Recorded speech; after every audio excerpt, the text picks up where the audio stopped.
Magandang umaga, magandang madaling araw. Ayun mga kananay, pasyal na naman ang kananay nyo dito sa mini lunita niya.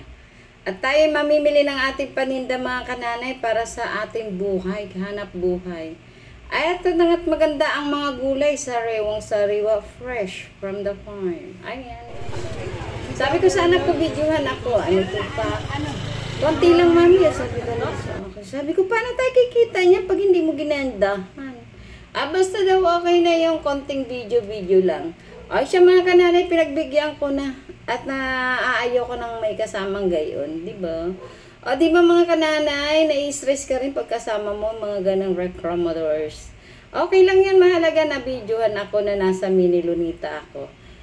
Di ba? Ay, mga kananay, dumating na nga ako sa tindahan ko at nagluto ako para akong kuratsa. Pagbaba ko ng bag, nilinis ko agad tong isdang torsilyo para maiano ko sa anak kong papasok. Yung aking dalaga kasi maaga papapasok alas 7. Dumating ako alas 6. Niratsada ko ng linis, pero malinis naman. Huwag naman ganun na. Nilinis ko na habang naglilinis, nagpapakulo na ako ng tubig dyan na may luya. Luya, sibuyas lang. Nakalimutan ko nga mga kananay lagyan ng tanglad, pero sabi ko okay lang yun. Ang mahalaga makakain na maayos yung bata sa almusal at may sabaw. Ayun nga mga kananay ang ginawa ko. Ayan na. Ayan. Kulong-kulo na nga. Tama-tama pagkatapos ko linis ng isda. Tamang luto naman ng sayote na. Tayo na nga. Sinabayan ko na ng lagay ng isda. Ay mga kananay, ang ulam namin ngayong kaninang umaga for today's video. Ayan. Tingnan nyo naman na mga kananay kung anong gulo. O sabi ko mamaya ko nalilinisin pagkatapos ko magluto. At ito na nga't nag-adobo ako ng konti para may baon naman. Alam, pag baunin mo ng tinolang isda yan. Ay mga kananay, ang aking inadobong konti para sa aking chikiting din. Sa aking dalaga rin baon. Pero hindi ko na mauubusin sa kanya yan. Marami yan. Ayan ang buhay ng kananay nyo. Hilong talilong pagdating sa umaga. Kaya naman ito ako ngayon. Medyo may sama ng pakiramdam. Okay lang yan. Basta sa kanila. At eto na nga mga kananay, nilagyan ko ito ng malunggay. Para healthy naman ang umaga at almusal ng aking dalaga. Eto na mga kananay ang almusal namin. May adobo na may sinabawang isda pa. O diba, healthy nga. Kailangan natin yan. Okay na, sabi ko, okay na. Ayan sinabawang isda. Okay na daw, sabi ko eh. Ay mga kananay, higap-higap pag may time.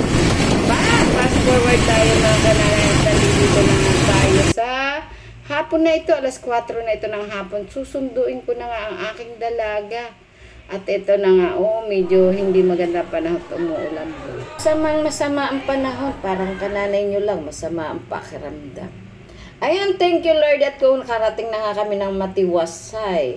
At ito na nga, sabi ko, kakain na ako at wala pa ako pananghalian. Ang dami ng rice.